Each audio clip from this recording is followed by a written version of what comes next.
वृषभ एस्ट्रो के प्रिय दर्शकों, जरा ध्यान से सुनिए। तांत्रिक स्नान एक ऐसी क्रिया है जो बुरी से बुरी निगेटिव एनर्जी को आपके ऊपर से क्षण भर में हटा देगी। और कोई तंत्र मंत्र टोना टोटका क्रिया आपके ऊपर कर रहा है तो उसी व्यक्ति का विनाश कर देगी, आपका तो कल्याण हो जाएगा। तांत्रिक स्नान करने से बड़ा ही पवित्र फल प्राप्त होता है, देवी देवताओं की कृपा प्राप्त होती है, साथ ही साथ सौभाग्य का उदय होता है। तो ये कैसे होता है, इसे ध्यान से समझ लो और इसे आज से ही करना प्रारंभ कर दो, आपका कल्याण हो जाएगा। ठीक है, कुतर्क नहीं करना है कि ये इस दिन ये होता, उस दिन वो होता, बहुत सारी बातें होती हैं। कुतर्क नहीं करना है, भाव के साथ, विश्वास के साथ सब बताएंगे आपको विस्तार से। ध्यान से समझ लीजिए, ये आपके लिए बना कार्यक्रम है।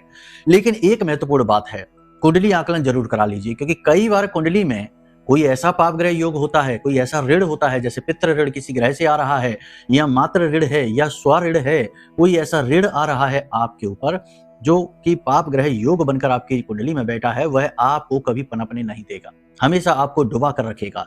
आपका हर मेहनत, हर प्रयास को असफल बनाने में उसका बड़ा योगदान रहेगा, क्योंकि वो ऋण है, उसे चुकाना ही पड़ेगा। तो उसे जान तो लो पहले, जानने के बाद उसका उपाय करके उसका समाधान कर लो हो गया, यहीं से भाग्योदय होना शुरू। ठीक है, तो ये काम तो जरूर करवा लो, सबसे पहला और महत्वपूर्ण कार्य है। अब तांत्रिक स्नान सुनो, इससे शुद्धिकरण होता है, चित्त शुद्ध होता है, आत्मा पवित्र होती है और इच्छा शक्ति बढ़ती है, तेज बढ़ता है।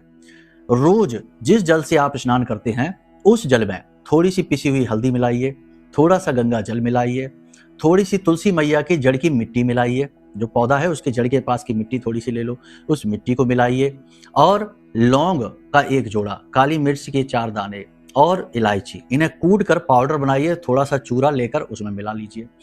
इस प्रकार से आपका तांत्रिक स्नान की सामग्री तैयार है। इसे जल में मिला लीजिए, थोड़ी देर के लिए वहीं पर बैठिए, जल में अपने हाथ डुबाकर भगवान से प्रार्थना करिए, जो भी आपके आराध्य देव हैं, कि वे आपकी रक्षा करें और इस जल के माध्यम से आपके जीवन की हर नकारात्मकता को दूर करें। ऐसा निवेदन करिए भाव के साथ में, और आंख बंद करके उन्हें प्रणाम करके और जल को स्नान करना शुरू कर लीजिए। जैसे जैसे आप स्नान करेंगे वैसे वैसे परिवर्तन, आपको हल्कापन महसूस होगा, आपको ऐसा लगेगा जैसे कि आपके ऊपर से कोई बोझ हट रहा है, आपको बहुत शांति का अनुभव होगा। 1 सप्ताह तक प्रतिदिन यह तांत्रिक स्नान करिए।